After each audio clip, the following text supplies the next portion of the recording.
Right, we shall make a start, shall we, Michelle? We Oh, shall. I'm Mary. If you don't know me, I think looking at the names, I think most people do. I'm Mary. I've worked at Aventido for a while and used to be a teacher, but now I talk about AT, solutions expert at Aventido. And I'm Michelle Power, for those of you that don't know me. I'm the Education Community and Partnerships Manager here at Aventido. I've recently joined Aventido, and prior to that, I've worked in the DSA sector since 2014. So I suppose welcome back to those of you who joined us yesterday. But I suppose for the benefit of anyone joining us for the first time today, this persona-based webinar series, it's really aimed at matching the AT tools from Aventido to the, I suppose, real world challenges faced by DSA students. So all week you'll meet some personas along the way. They represent real students. They're fictional but very realistic profiles.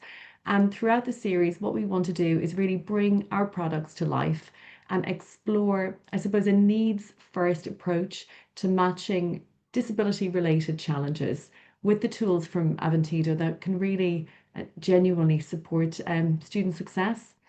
We're very aware that there are other AT software packages available, but here at Aventido, we really are in a very unique position in that we have, a broad range of assistive technology that can support a wide variety of study related needs like reading, writing, note taking.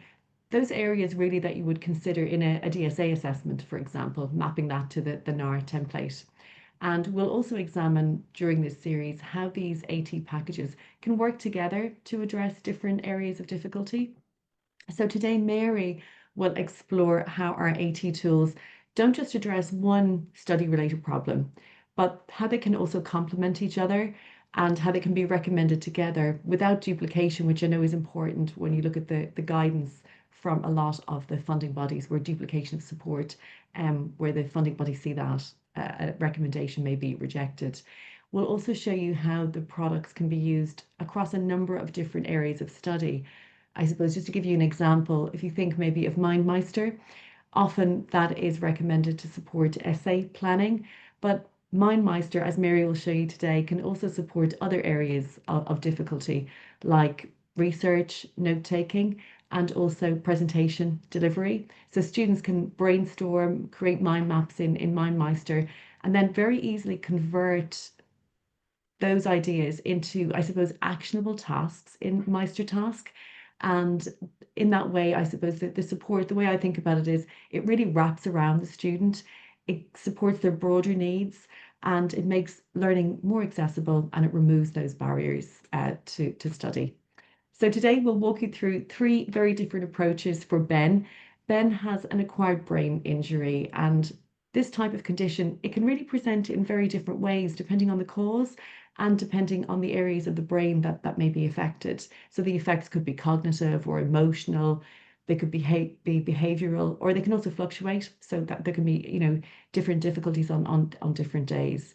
So with our ecosystem of tools, then Mary will show you how it's possible to create person-centered recommendations, mixing and matching the different types of technology in line with the needs that are identified. So I'll hand you over to Mary now to run through that. Thank you, Michelle. Right, so we'll take a look at Ben with acquired brain injury. What we've got on the screen right now is all the DSA, all the DSA solutions we demonstrate at Aventido. So there are loads, and they help all in different ways. And we're going to take a look at a few of them for Ben. We're not going to look actually at them. We're not doing any product demonstrations today. We're just looking at the features and how it will support Ben with his needs. So, yeah, yesterday we were looking at what was her name? Sarah. Yesterday, yeah. She has dyscalculia, so having a look at the AT that would help Sarah in her studies. So something very different today with Ben, with his acquired brain injury. So it's he's studying history, so that's going to require loads of reading and loads of remembering of dates and content for history, isn't it? Yeah, very, very heavy in the essay writing, I would imagine history to be. We've also got a list of the teaching methods that he's going to experience, what he's going to be doing as a student. But we've got his key challenges, and this is what we're looking at, and then matching the AT that's going to help with these key challenges that he has. So like short-term memory loss, word finding difficulties, slower processing and confusion, and things to do with time, being under pressure to get things done in time, sequencing things, making connections, that sort of thing, and anxiety as well about actually getting his work done. So, as Michelle mentioned, the different areas of learning we've listed there, and we have thought about which AT really will help in the different areas. So we're going to take a look at 3 options we think would be really suitable for Ben. So we're going to look at option A first of all. So if Ben said that it was actually his ability for expression and the reading side of his studies that it causing the biggest impact, and he really could do with some help with that. We've taken a look and thought about light key being really, really helpful. That will be helping him save time because he'll do less keystrokes, but also it's mainly for this word finding side of things. So his composition, when he's writing, he finds it difficult to find those words. Well, with light key, it will predict up to 15 words at a time. So that really ease his cognitive load there when he's writing. And it's also in the research and referencing section as well. Why is that, Michelle? Why is light key, why would it be recommended in both sections? I think that we put it there to show that, it can be an all-round solution. So it can even be used when you may be taking notes because it can predict those words ahead. It has that multi-phrase. So again, just about saving time and capturing that information. Possibly in this assessment of need, Ben might have identified that perhaps typing helps him stay more engaged. So therefore, light key would be an all-round solution, supporting him across all of those areas of study. Maybe the tactile nature of typing might help to keep him more focused. Yeah, perfect, perfect. And it does read back the suggestions as well, so you won't have to be like reading what it's saying as well. Yeah, yeah. Talking of reading, he does have difficulties with processing, slow processing. So that's why we've suggested that text aid is recommended. That's because you can first of all change the way the text looks, so it's going to be easier for him to focus on it. There's the reading ruler to help follow the text, but also listening to the text and looking at the words does improve processing and comprehension. So that's going to help Ben when he's reading all those history papers and doing all the research. He can use TextAid to help him with that. Plus, TextAid has 2 features that help with processing, in that he can make notes on any document while he's listening. So he's really doing something with the text to help him with learning. And he can also highlight important bits and they can be extracted. So there's many different features in TextAid that are going to help Ben with his reading and processing that reading. It will also help him with the writing side of things as well. And he can look up words that he doesn't know what they mean, because that's something that he finds difficult as well as the word finding. And because of his difficulty with memory, TextAid is very easy to use. You don't have to remember how to do things or use the tools. It's very easy to use. So that's another reason why we put TextAid in there. Also, it's also in the section for timed and seen assessments, and that is because you can use that highlighting tool to highlight the important bits for revision, and then he would probably use Learnable put all that content into Learnable to learn it. But also there is actually an exam mode, but that would only be available if his university had a site license testing. But yeah, it is very good for revision, listening back to text to learn it as well. We've got Dragon as well, because he finds it difficult for finding words, and his short-term memory is poor, and he struggles with anxiety, and he's not very feeling like he's going to achieve very well. Taking away all that is involved in actually doing your own writing will make things much easier. He can speak, and Dragon can do the typing for him, so he doesn't have to think of keeping in his mind the words in the sentence and structuring that sentence, thinking how to spell all the words. He can just use Dragon, and it's going to require less effort, so he won't get so tired using that. And we also have Pro Study, and that is again to help Ben with his memory difficulties.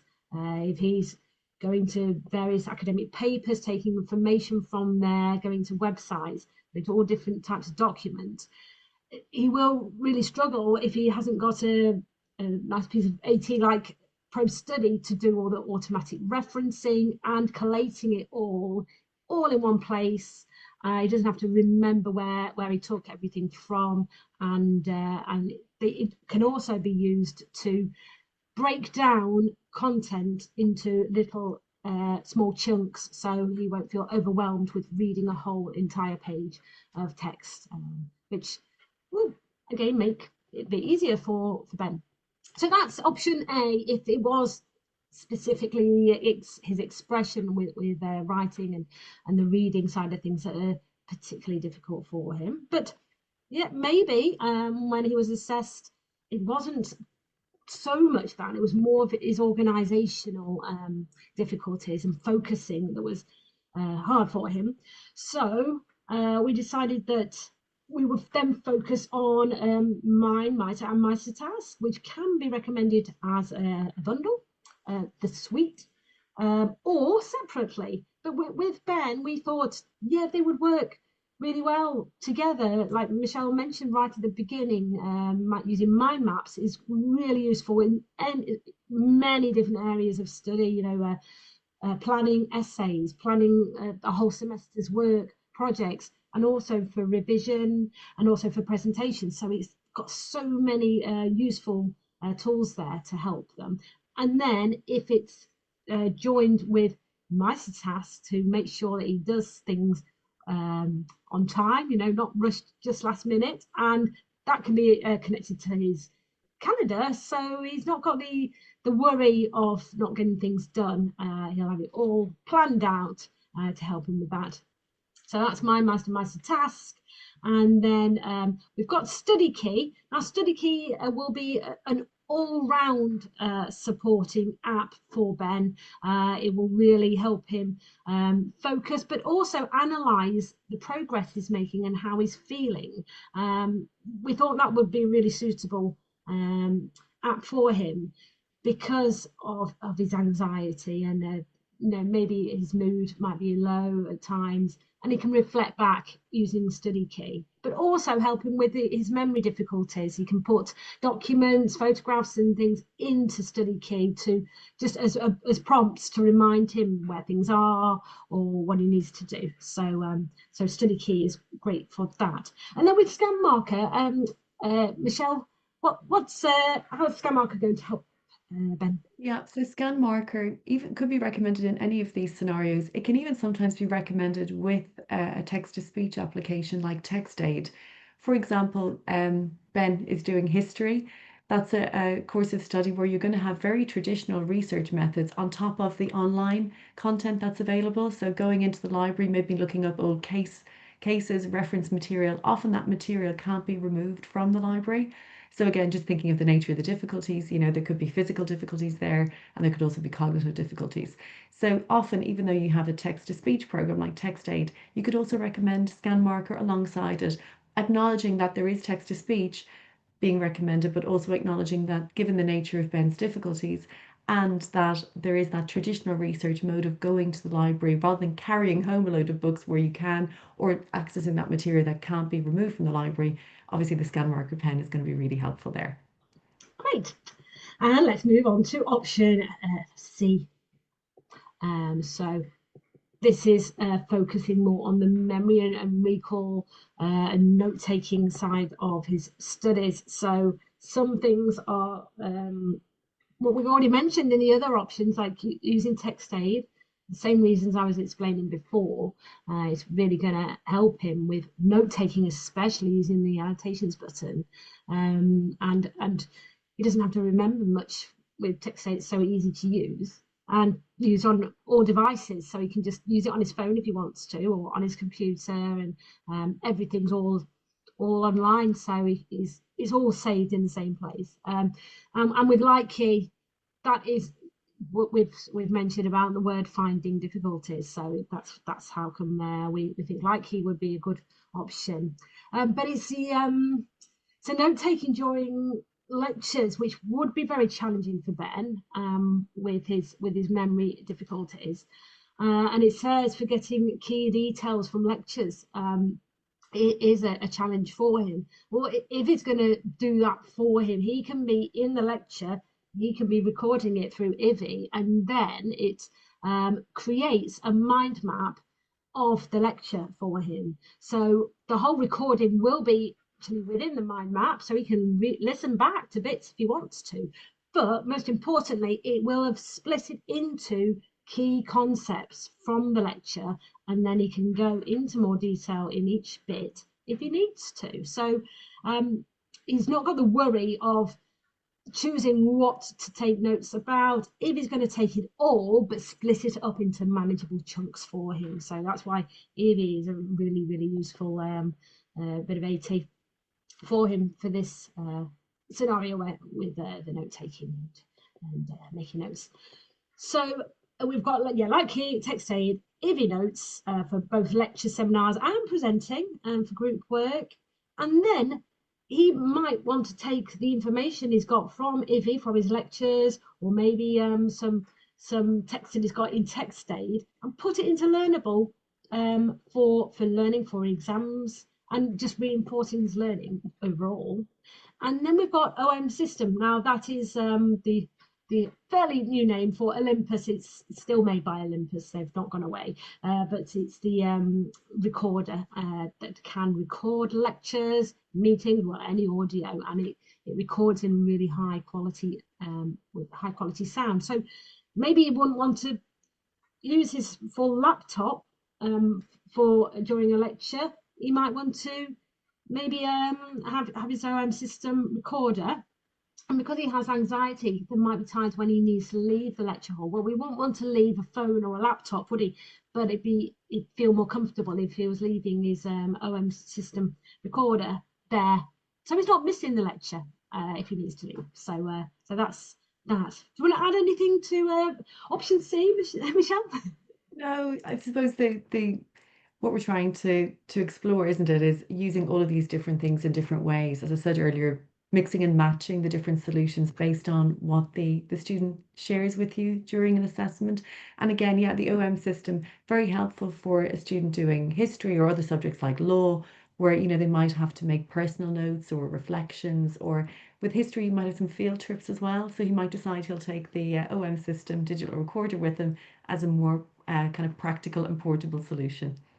Yeah, I mean, we try to keep like minimizing the number of solutions Recommendations, for them absolutely. just because of his disability, didn't we? You were saying about if you've got a brain injury, you know, you've got to keep it fairly simple for Simple, him. absolutely. And again, bearing in mind the funding bodies, guidance around avoiding over recommendation. So looking at this suite of packages and then saying, oh, this can work with this, or say, for example, this product can work across multiple areas of difficulty or multiple areas of the needs assessment report.